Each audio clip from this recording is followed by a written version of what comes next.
po sa ating lahat. Tapos na po ang Mother's Day. Ano po ang sineselebrate natin ngayon? Mother's Day. Tayo naman ang bida, mga tatay. Alright? Sino po ba ang mga father dito? Pwede po bang tumayo? Magsitayo nga po yung mga tatay. Ba? Marami-rami ang tatay, ha? Happy Father's Day po. Tinignan ko lang po kayo. Pwede na po kayo po. Magandang umaga po. Bago po natin simulan ang ating preaching ngayong Sunday, abutin po tayo sana ng 12:15 kaso nagpilit po si Ma'am. May time limit pero sabi nga ni Ma'am kung ano daw ang ipahintulot, doon tayo magtatapos. Amen po ba? So bago po tayo mag-start, maaari po ba tayong tumayo para simulan po natin sa isang panalangin.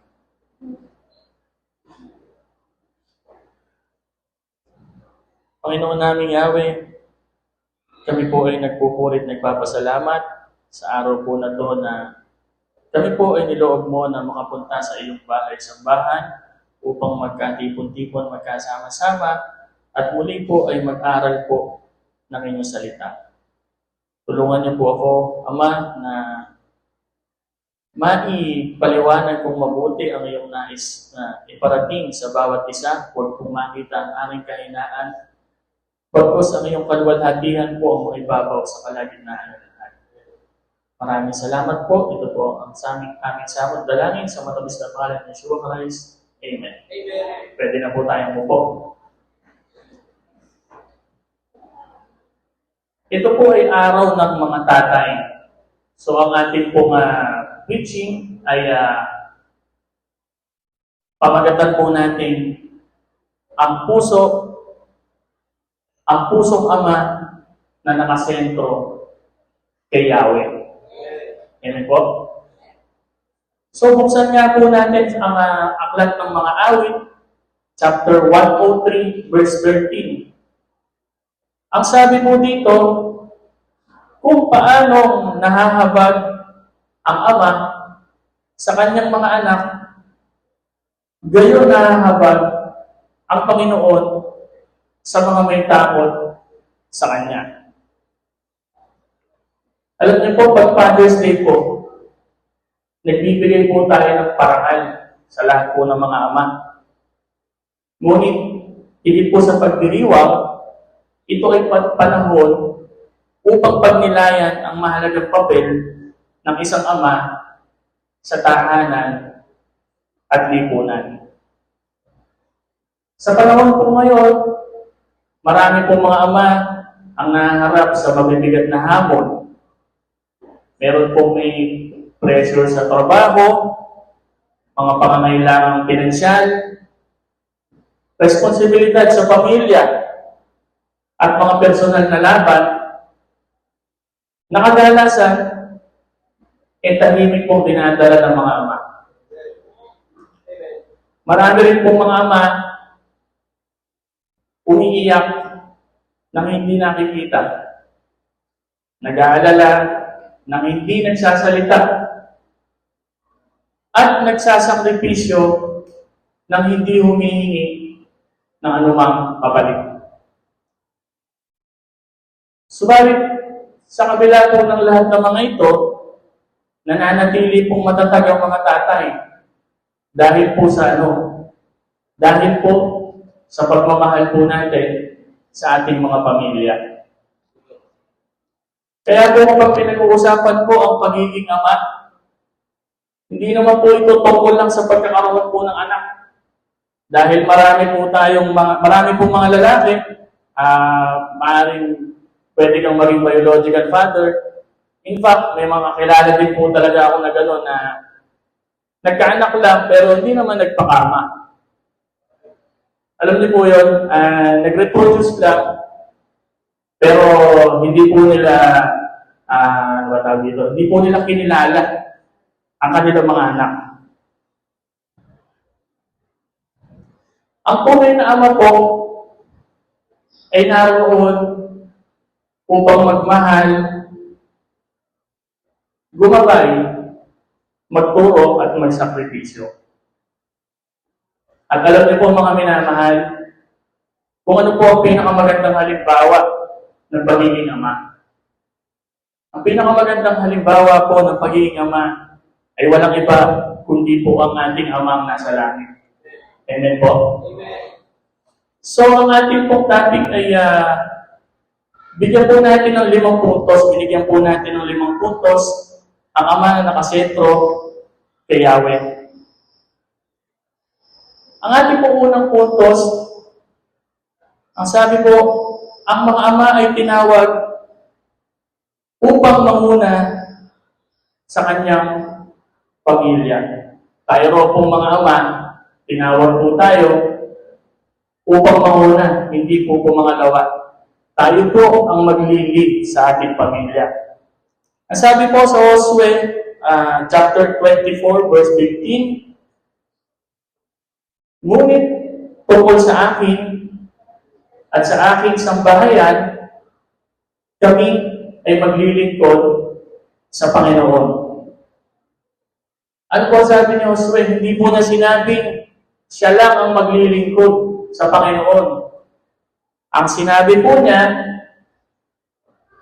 ako at ang aking sambahayan. Maliwanag po ba? Hindi po siya lang eh. Ibig sabihin, bit-bit po niya ang kanyang pamilya, ang kanyang tahanan, ako at ang aking sambahayan. Ipinakikita mo dito na ang isang ama ay may impluensya sa direksyon ng kanyang pamilya. Hindi po ba sa isang barko, meron po tayong kapitan. Yun po ang pinaka-leader ng barko. Sa isang negosyo, meron pong pinuno sa isang kumpanya. Ganon din po sa isang tahanan. Itinalaga ni Yahweh ang mga ama upang maging leader. Ngunit mga minamahal, ang liderato po sa Biblia ay hindi po tungkol sa kapangyarihan. Ito po ay tungkol sa paglilingkod. Marami pong tao kasi ang iniisip yung pagiging leader, nangangahulugan po na ikaw na lang lagi yung nasusunod. Hindi po ganon mga minamahal. Ayon po kay Yeshua, ang tunay na leader, tayo po ang siyang naglilingkod. Hindi po tayo ang pinaglilingkuran. Kaya po, tayo pong mga ama, kung nais po natin na lumaki mga Diyos, ang ating mga anak, kailangan din po maging unang halimbawa muna tayo. Sabi nga po, hindi naman po tayo susundin ng ating mga anak kung hindi natin ginagawa. Hindi po sapat na sabihin po natin sa ating mga anak na, mga anak, magsipagdasal kayo. Siyempre, kailangan po nakikita rin tayo ng ating mga anak bilang tatay na tayo rin po ay nagdarasal. Hindi rin naman po sapat sabihin na magsimba po kayo. Kailangan nakita po nila na mahal natin ang Diyos, mahal natin si Yahweh. Alam niyo po, naniniwala po ako na ang pananampalataya, nahuhuli po yan kaysa sa natuturo. Kasi may mga bagay po, di ba? Tinuro po sa atin, sinabi sa atin, inilathala sa atin, nalalaman po natin yung information, nalalaman natin yung mga resa-resa. Pero ang tanong, sinampalatayanan mo ba? Pinaniwalaan mo ba? Di ba madaling may mga balita? O ganito ang nangyari. Ipaterbon niya. Walang aksidente, walang foul play. Yun yung sinasabi ng balita na alam natin, pero sa isip-isip natin, di ba? May mga doubt, hindi tayo totally naniniwala, kaya po ang pananampalataya, nahuhuli po yan kaysa sa natuturo. At marami pong anak ang nakakalimot sa sermon ng ama. Pero alam niyo po mga minamahal, hindi po nila makakalimutan kung ano po yung kinalimbawa natin sa kanila. Kaya sa mga minamahal ko pong mga katatay, ang tanong po natin ay hindi naman yung nakapagbigay po ba tayo ng mga pangangailangan o ng salapit ng pera sa ating mga anak. Kung hindi, ang tamang tanongin po natin sa ating mga sarili, ay naituro po ba natin sa ating mga anak kung paano mamuhay kasama si Yahweh. Amen po? Kaya nga po, ang ama ay tinawag upang mamuna sa kanyang pamilya. Dumango naman po tayo sa ating ikalawang puntos. Konti lang naman po ito, 15 puntos lang, kaya nakakaisa na po tayo. Okay ba? Sa ating po ikalawang puntos, ang sabi po ay, ang mga ama ay tinawag upang magmahal tulad ni Yahweh. Buksan po natin sa Efeso, Kapitulo 6, versikulo 4. Efeso 6:4. Ang sabi po dito, mga ama, huwag ninyong ibunsod sa galit ang inyong mga anak, kundi palakihin ninyo sila sa disiplina at aral ng Panginoon. Amen. Alam niyo po, napakahalaga po ng aral na ito eh. Hindi naman po sinabi ni Pablo na huwag nating disiplinahin yung mga anak.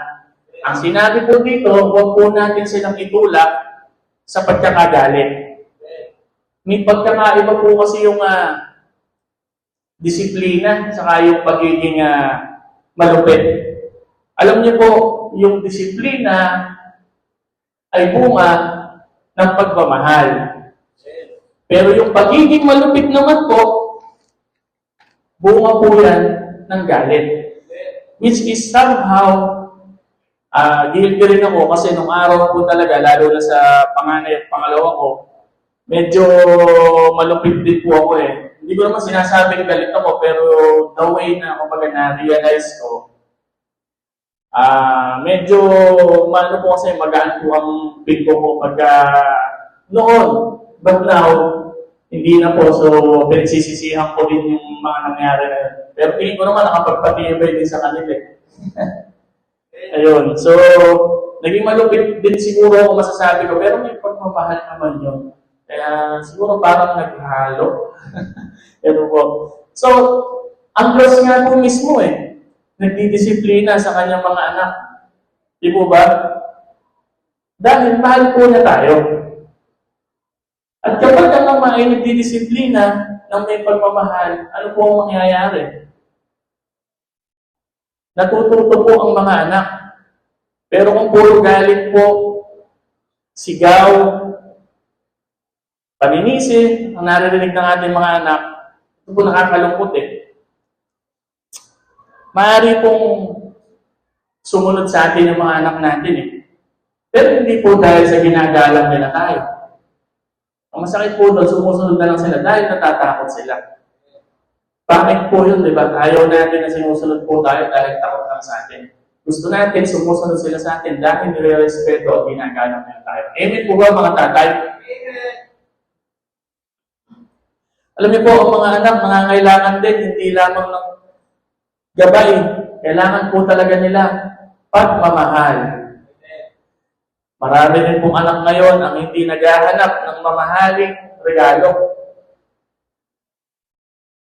May mga anak po, gusto po nila simple lang Makasama po ang kanilang ama. Di ba? Kasi, alam niyo po, mga ama ngayon, sobrang busy. Ako nga po medyo, though blessing na nagagawa ko pong makasama yung mga anak ko, nakakagkakaroon kami ng time together, ng whole family, nakakagala kami. Pero, sa bawat paglabas po namin yun, hindi po ganun kadali kasi naghahalo po talaga yung stress, yung pagod. Kaya lang, sabi ko, minsan lang tayo mabubuhay. Dadaan lang tayo dito, so make the most of it, out of it. So gusto rin ng mga anak natin na nakikinig tayo sa kanila. Di ba? Hindi yung tayo yung pinakikinggan. So, minsan, tanongin natin ang mga anak natin, anak, baka meron kang sasabihin. Ano ba ang nangyari sa'yo? Diba? Minsan kasi, sa sobrang kahigpitan po ng ibang mga tatay, kahit nga po ako, siguro, akala nila ganun akong kahigpit. Nahihiya siguro mag-open up yung mga anak natin. Pero hindi po nila alam na yun ang gusto natin, di ba? Gusto natin, nagsasabi sa atin mga anak, mahirap pong manghula. Pag po tayo unang nagtanong sa ating mga anak, hindi naman agad magsasabi. Nahihiya. Or naiilang. Yun po ang realidad po ng buhay. At gusto po ng ating mga anak na maramdaman ang pagmamahal ng kanilang ama. Alam niyo po,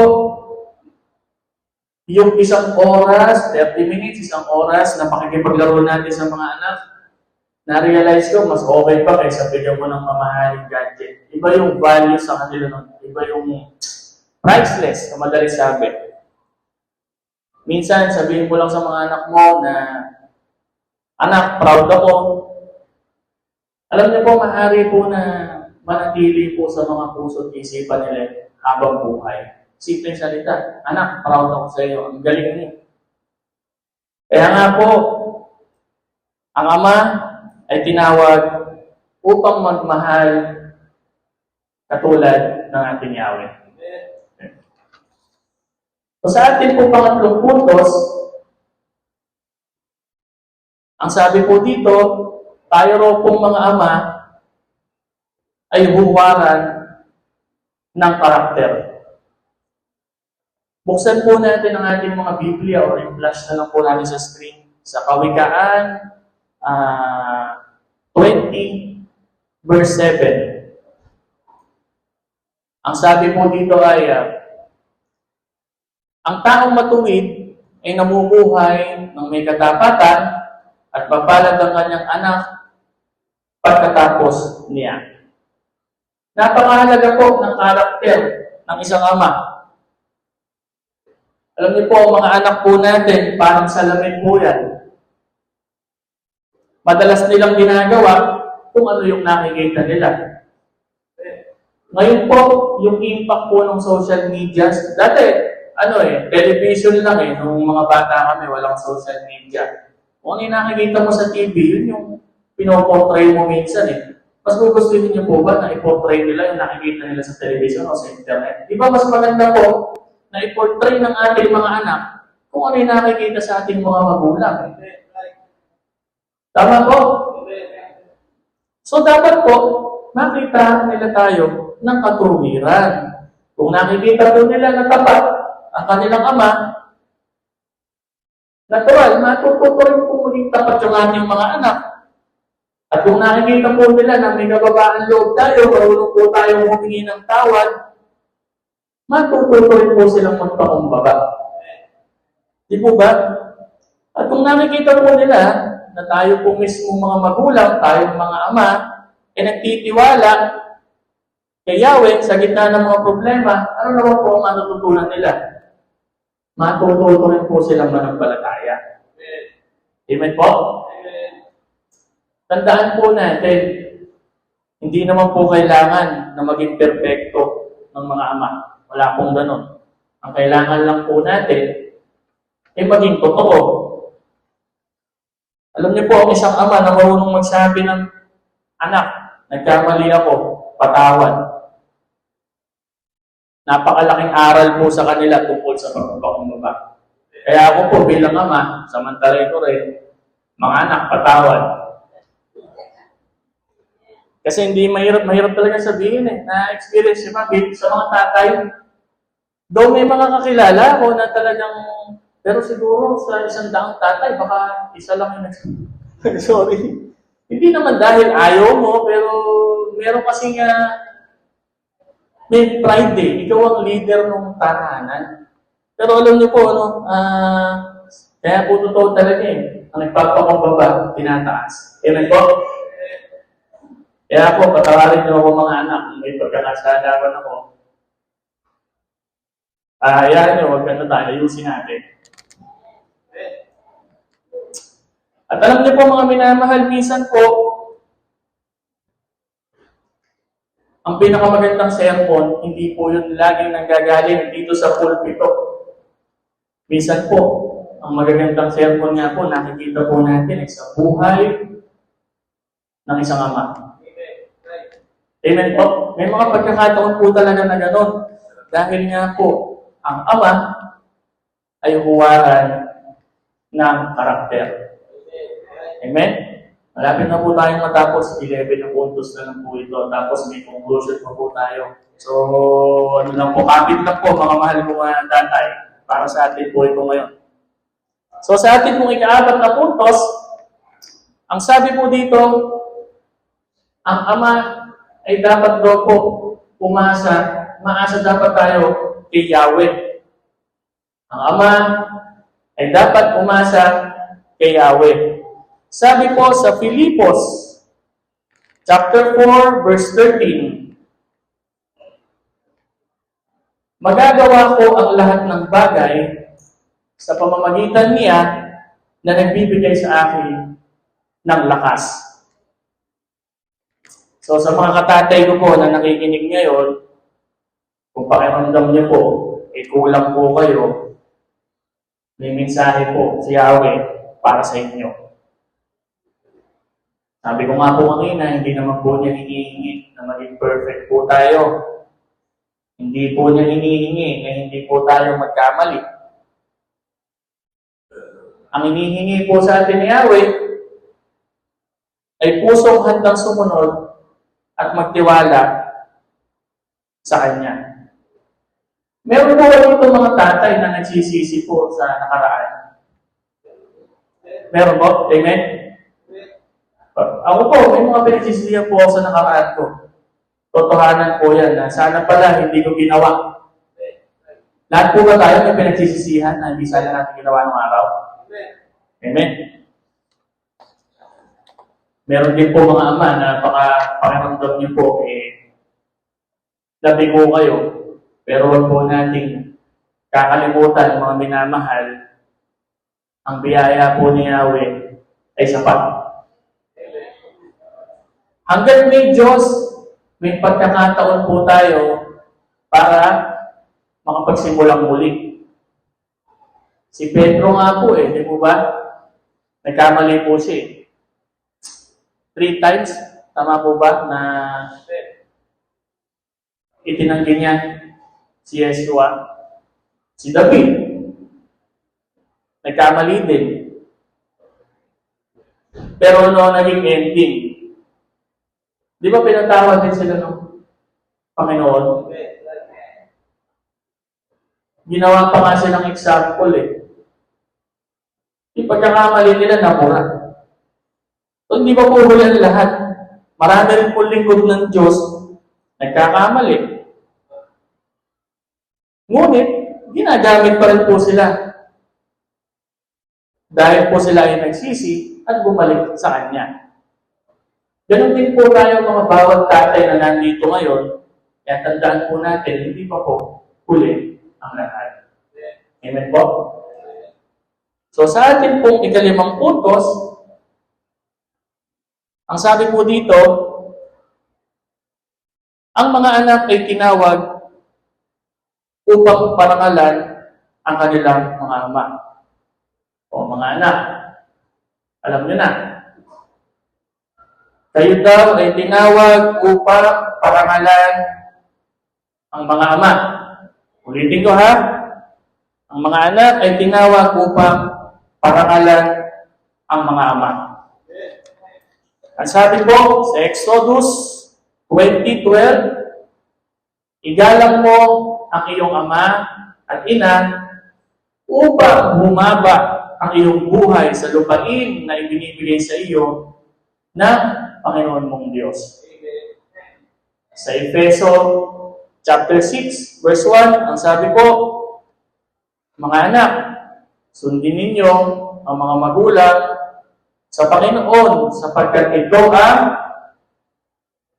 nararapat. Amen ba mga anak? Sino ba anak dito? Amen? Pag Father's Day po, madalas po natin pinag-uusapan kasi puro tungkulin po ng mga tatay. Pero may tinuturo din po pala yung Biblia tungkol naman sa responsibilidad ng mga anak. Okay? Alam niyo po, ang paggalang po sa Ama, hindi lang naman po ito basta mabuting kaugalian. Ito po ay utos ng Diyos. Di ba? Mabuti ng kaugalian, maganda ng kaugalian, utos pa ng Diyos. So, ito na dapat po natin sundin. At ang salitang igalang, alam niyo po ba, hindi naman po yung nangangahulugan ng pagsunod. Ito ay nangangahulugan ng pagbibigay halaga, pagrespeto, at pagkilala sa kanilang mga sakripisyo. Ako rin po, anak din naman ako. So, habang tayo po ay lumalaki, di po ba nakikita po natin yung mga pagkukulang ng ating mga magulang eh. Pag nagkakaisip ka na, parang, nakikita po natin yun eh. Hindi naman po tayo magpapaka-plastic kasi lahat po tayo dinaanan po natin. Di ba? Nakita natin ang kanilang kahinaan at pagkakamali. Pero habang tumatanda po tayo, mga minamahal, nauunawaan din naman po natin sila. Yung mga pasanin na kanilang dinala para sa atin, nauunawaan po natin. Meron po mga ama, gumigising ng maaga para magtrabaho. May mga ama po na inuuna ang pangangailangan ng pamilya kaysa sa sarili nilang kagustuhan. Meron din po mga ama, tahimik na nag-aalala kung paano matutugunan ng mga pangangailangan po ng bawat tahanan. At di man po nila laging sinasabi, sigurado po ako, mahal po ninyo ang inyong mga anak. Nung ako po ay bata pa, nung bata pa tayo, lagi po natin iniisip di ba parang pagkasama natin yung tatay natin, kampante tayo. Kumbaga, talagang malakas ang loob natin. Meron ngang kaklase ko kaaway ko takot sa akin Nung dumating yung tatay, tumapak Di ba may mga ganun po, Pag nandun yung tatay, tumatapang na kasi alam nila na, kumbaga meron silang sandigan. Malaking tiwala nila sa tatay nila.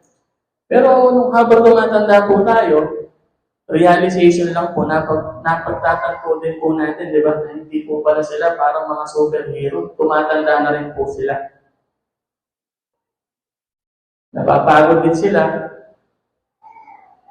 Nasasaktan. At natatakot. Ang kaibahan lamang mga minamahal, patuloy silang lumalaban dahil mahal nila yung kanilang pamilya. Di po ba, sa kabila ng mga kahinaan nila bilang tao, patuloy po silang lumalaban. Kaya ngayon pong Father's Day, mga minamahal, alam niyo po, magpasalamat po kayo sa inyong mga ama. Kung may pagkakataon nga po, yakapin niyo. Sabihin niyo po na mahal niyo sila. Mahalaga din po, ipanalangin po natin ang ating mga tatay. At kung may pagkukulang man po sila sa inyo, patawarin niyo po sila. Kagaya po ng pagpapatawad po ni Yahweh sa atin. Amen po? Alam niyo po, hindi po kasi lahat may magandang karanasan din talaga sa mga ama. Totoo po yan. Meron po, lumaki, walang tatay. Meron nga po yung nasasaktan o minamaltrato po ng kanilang mga ama. Di po ba? Meron iba, inabandona, iniwan, pinaampon. Di natin alam kung ano-ano nilang mga dahilan. At kung isa po kayo sa nakaranas po ng ganon, tandaan na lang po natin, ang kakulangan naman po ng tao, kailanman hindi po makapagbabago sa katapatan ng Diyos. Amen po? Meron po tayong ama na nasa langit. at hindi po tayo iiwanan. Nasabi po dun sa mga awit, Aklat ng mga Awit, chapter 27:10, ang sabi po, kahit ako'y pabayaan ng aking ama at ina, tatanggapin naman ako ng Panginoon. Amen po? Yun po ang pinakamagandang balita. Maaring mabigo ang mga tao, dahil tao lang po tayo, marami pong tukso, hindi po tayo talagang totally aligned. Ngunit hindi kailanman mabibigo ang ating Ama na nasa langit. Amen po? So sa aking po mga katatay po dito,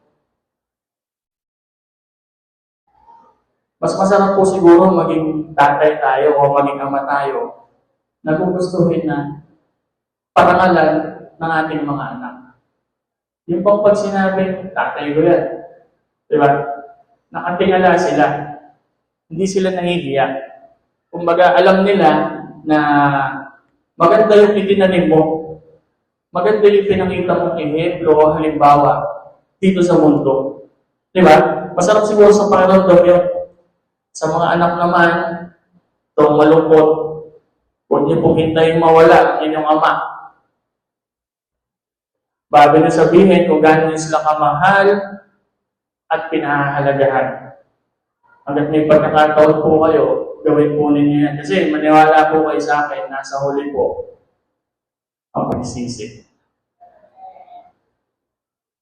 Sa pagkat mga minamahal, alam niyo po, ang pinakamagandang regalo na may bibigay ng anak sa kanyang ama, hindi rin naman din po pera magaya ng ama sa anak.